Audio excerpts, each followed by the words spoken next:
श्री गुरुचरित्र श्रवणाचा आनंद घेऊ इच्छिणाऱ्या सर्व भक्त भाविकांना आमचा हृदयापासून नमस्कार.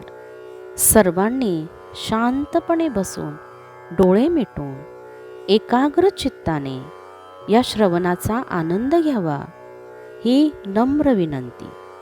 श्री गुरुचरित्राचे सर्व अध्याय एकाच लिंकवर उपलब्ध आहेत आणि ही लिंक डिस्क्रिप्शन बॉक्समध्ये दिली आहे.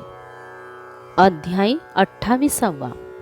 मातंगाला पूर्वस्थितीवर आणले. या अध्यायाच्या वाचनाने किंवा श्रवणाने वृत्ती सन्मार्गरत होईल आणि धर्मानुगामी होईल. श्री गणेशाय नमः.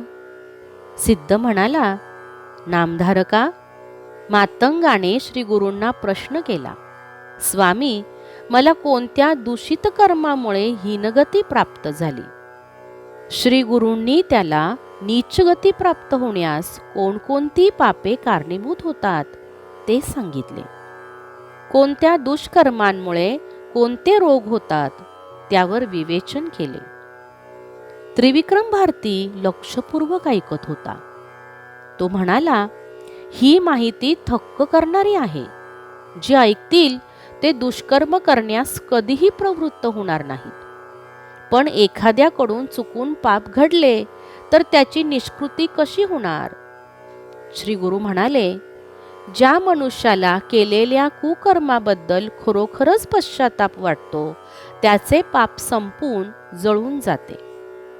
श्री गुरूंनी त्याला पापमुक्तीस्तव करावयाची स्नान, दान, जप, तप, उपोषण, गुरुसेवा, तीर्थयात्रा, पंचगव्य प्राशन, गायत्री पुरश्चरण, पुरुषादी सूक्तांचे वाचन, विशेष मंत्रांचे पठण अशी अनेक प्रायश्चित्ते सांगितली. कोणत्या प्रायश्चित्ताने कोणत्या दुष्कर्माचे परिमार्जन होते यावर सविस्तर निरूपण केले. त्यामुळे उपस्थितांच्या ज्ञानात मोलाची भर पडली. श्री गुरु मातंगाला म्हणाले, तू पूर्वी ब्राह्मण होतास. त्यावेळी तुझ्याकडून गुरुनिंदा, माता पित्यांचा अपमान करणे, त्यांना दोष देणे असे अनेक अपराध घडले आहेत. त्यामुळे तुला अधोगती प्राप्त होऊन सध्या मातंग म्हणून जन्म मिळाला आहे. यावर प्रायश्चित्त म्हणून तू महिनाभर संगमावर जाऊन स्नान कर. त्या योगे सर्व दोषांचे क्षालन होऊन तू पुन्हा ब्राह्मण कुळात जन्म घेशील. मातंग म्हणाला, स्वामी, तुमच्या दर्शनाने मी पावन झालो आहे. तुमच्या कृपा प्रसादाने मला पूर्वजन्मांचे स्मरण झाले, ज्ञानप्राप्ती झाली. आता या शरणांगताचा तुम्हीच उद्धार करा. मंत्रांच्या सामर्थ्याने विप्रत्व देऊन मला धन्य करा. तेव्हा श्री गुरु म्हणाले, तू मातंग माता पित्याचा पुत्र म्हणून जन्मला आहेस. तुला पूर्वजन्मांचे स्मरण झालेले असले तरी, तुला वेद मानता येत असले तरी लोक तुला ब्राह्मण म्हणून कधीच स्वीकारणार नाही. विप्रमंडळी तुझी निंदा करतील. गाधीपुत्र विश्वामित्र हे क्षत्रिय वंशात जन्मलेले थोर ऋषी होते. त्यांनी ब्रह्मदेवाची 100 वर्षे भरतील इतकी प्रदीर्घ तपश्चर्या केली होती. ते स्वतःला ब्राह्मण समजायचे. सर्वांनी आपल्याला ब्रह्मर्षी म्हणावे अशी त्यांची खूप इच्छा होती.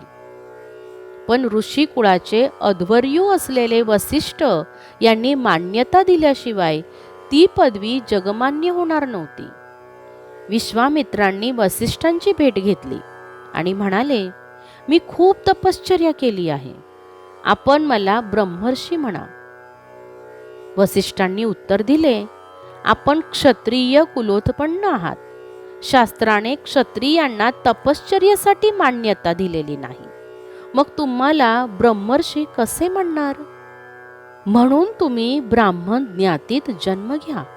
व्रतबंध, गायत्री जप आदी संस्कारांनी शुद्ध व्हा. तपश्चर्या करा. त्यानंतरच तुम्हाला ब्रह्मर्षी म्हणता येईल. त्यामुळे विश्वामित्रांना राग आला. त्यांनी वसिष्ठांच्या 100 पुत्रांचा वध केला.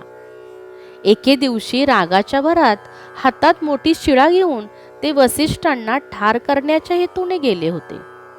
तेव्हा या महातपस्वी ब्रह्मर्षीची हत्या केल्यास मला फार मोठे पातक लागेल, मी आणखीन पतित होईल असा विचार करून त्यांनी शिळा फेकून दिली. तेव्हा त्यांची सत्सत विवेकबुद्धी त्यांना कृतकर्माबद्दल वाटलेला पश्चाताप आणि त्यांच्या मनातून वैरभावाचे झालेले उच्चाटन या सर्व गोष्टींचे अवलोकन करून वसिष्ठांनी त्यांना ब्रह्मर्षी म्हणून मान्यता दिली. विश्वामित्रांना परमसंतोष वाटला. ते वसिष्ठांना म्हणाले, आपण माझ्या घरचे अन्न ग्रहण करावे अशी माझी विनंती आहे. वसिष्ठ म्हणाले, ठीक आहे, तुमच्या मस्तकावर सूर्याच्या उन्हाने शिजवलेले अन्न मी ग्रहण करील. त्याप्रमाणे विश्वामित्रांनी केले असता सूर्यकिरणांच्या दाहकतेने त्यांचे क्षात्र शरीरच जळून गेले. मग त्यांनी योगबलाने ब्राह्मणाचा नूतन देह धारण केला. तेव्हाच त्यांना ब्रह्मर्षी म्हणून मान्यता मिळाली. हे मातंगा, याचसाठी मी तुला हा देह सोडून देण्यास सांगत आहे. यानंतर तू ब्राह्मण कुटुंबात जन्म घेशील. ते ऐकून मातंगाला मोठे समाधान वाटले.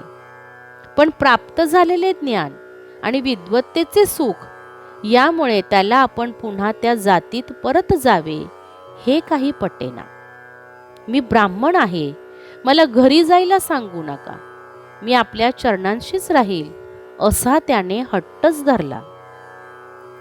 तेवढ्यात त्याची पत्नी आणि मुले धावत तेथे आली.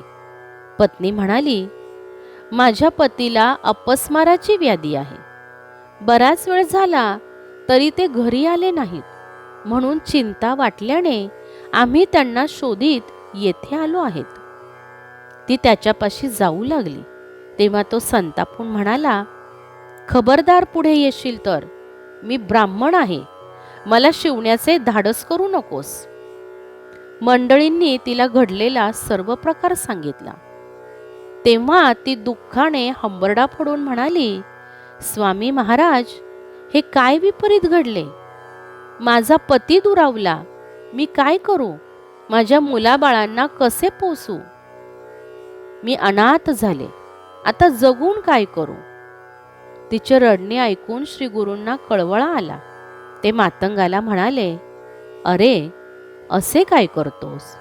गृहस्थाने स्त्री आणि पुत्रांचा त्याग करणे यासारखे पाप नाही. अशा मनुष्याला कधीही उत्तम गती लाभत नाही.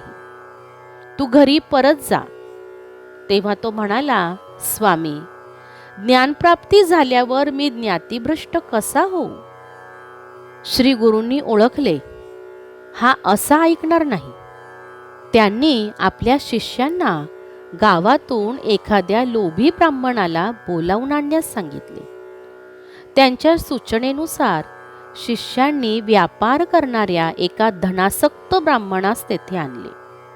श्री गुरु त्याला म्हणाले, द्विजवर्य, आपण या मातंगाच्या अंगावर स्वहस्ते पाणी ओता, म्हणजे त्याच्या मनात संसारासक्ती उत्पन्न होईल. त्याप्रमाणे त्या ब्राह्मणाने नदीवरून घागर भरून आणली आणि त्या मातंगाच्या अंगावर रिकामी केली.